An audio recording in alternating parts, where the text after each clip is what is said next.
এই total operation করে আমরা 5টি ল্যাপটপ, 51,251টি সিম, বিভিন্ন ব্র্যান্ডের 47টি মোবাইল এবং 2টি সিপিইউ আমরা উদ্ধার করতে পেরেছি এবং দেশি বিদেশি আমরা 8 জন নাগরিককে গ্রেফতার করেছি।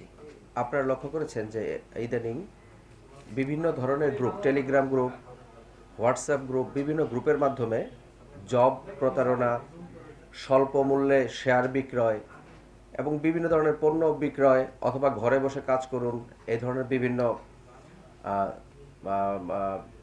বিজ্ঞাপনের মাধ্যমে বিভিন্ন গ্রুপ প্রতারণা করে আসছে। আমরা প্রচুর পরিমাণে অভিযোগ পাচ্ছি। সে অভিযোগগুলা আমরা জিডি আকারে পাচ্ছি, মামলা আকারে পাচ্ছি।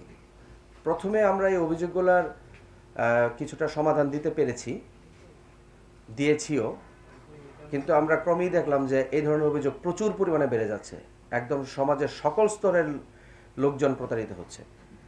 এই জিনিসটা আমরা যখন লক্ষ্য করি, ডিবি সাইবার ডিভিশন, ডিএমপির আমাদের ওয়েব বেস টিমকে আমরা দায়িত্বটি দেই যে এই প্রতারণার মূলে কারা আছে একদম সমূলে উৎপাটন করার চেষ্টা আমরা করি।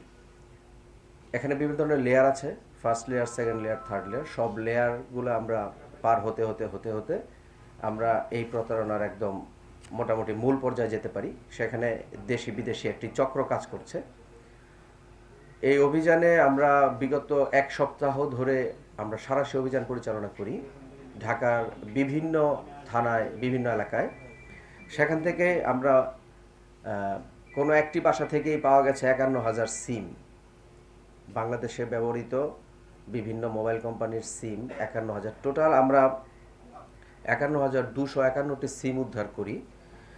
আমরা 21টি ভিওআইপি জিএসএম গেটওয়ে, এটা একটা মেশিন যেটার মধ্যে অনেকগুলো সিম ইনসার্ট করা থাকে। এর মাধ্যমে সার্বক্ষণিকই ক্রিপ্টোকারেন্সির মাধ্যমে আমাদের এই টাকাগুলা প্রতারণা হচ্ছে।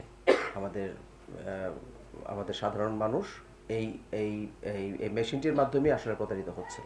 যত টাকা প্রতারিত হচ্ছে সে সব টাকাগুলো এই মেশিনটার মাধ্যমে, ক্রিপ্টোকারেন্সির মাধ্যমে দেশের বাইরে চলে যাচ্ছে। এই অপারেশন আমরা 1 সপ্তাহ ধরে করে আসছি। আমরা এখনও অপারেশনের মধ্যেই আছি। আজকেও আমাদের একটি অপারেশন হওয়ার সম্ভাবনা রয়েছে। এই টোটাল অপারেশন করে আমরা 5টি ল্যাপটপ, 51,251টি সিম, বিভিন্ন ব্র্যান্ডের প্রায় 50টির মতো মোবাইল, 47টি মোবাইল এবং 2টি সিপিইউ আমরা উদ্ধার করতে পেরেছি এবং দেশি বিদেশি আমরা 8 জন নাগরিককে গ্রেফতার করেছি। আমাদের এই অপারেশন অব্যাহত থাকবে। আর ডিবি সাইবার ডিভিশন আপনাদের মাধ্যমে সবাইকে একটু আমরা সতর্ক করতে চাচ্ছি যে অপরিচিত কারো সাথে বিকাশে লেনদেন করা যাবে না বা অন্য কোনো অ্যাকাউন্টে লেনদেন করা যাবে না অপরিচিত কারো সাথে।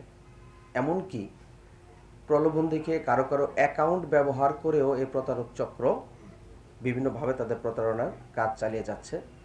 অনেকে বুঝে না বুঝেও সেই অ্যাকাউন্ট তাদেরকে ব্যবহার করতে দিচ্ছে এবং বিভিন্ন ধরনের আইনি জটিলতার সম্মুখীন হচ্ছেন। অপরিচিত কারোর সাথে বিকাশে অ্যাকাউন্টে কোনোভাবে কোনো লেনদেন না করার জন্য ডিবি সাইবার ডিভিশন সবাইকে অনুরোধ জানাচ্ছে। ধন্যবাদ।